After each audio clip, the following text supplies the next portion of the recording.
Alokin, buenos días, titular Kalesh. Hoy me encuentro comisionado para hacer entrega de Analtes. Son libros que corresponde a un programa del gobierno para el rescate de las lenguas maternas.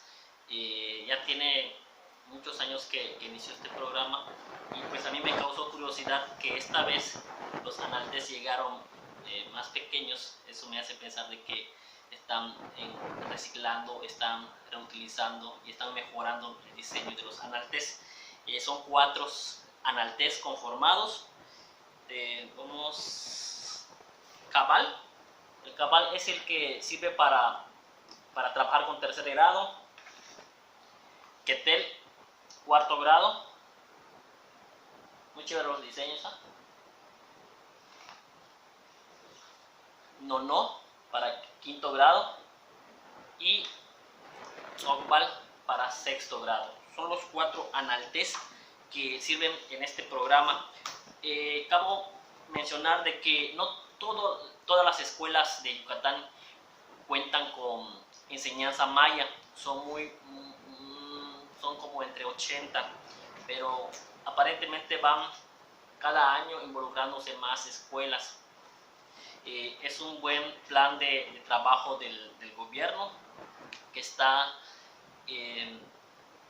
tratando de conservar nuestra lengua. Y pues estos Analtes cuentan con actividades muy chéveres. Estos Analtes, por ejemplo, los que están iniciando, los principiantes,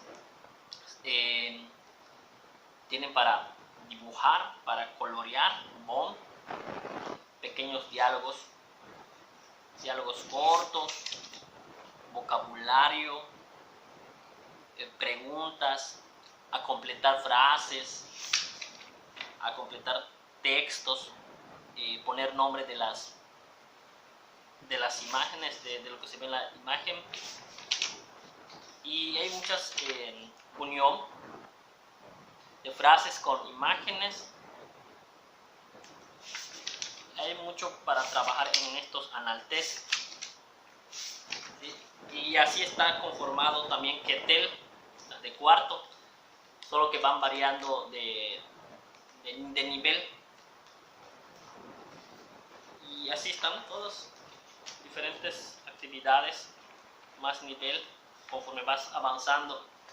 Sí, quería presumírselos en nuestro canal. Pues nos vemos a la próxima.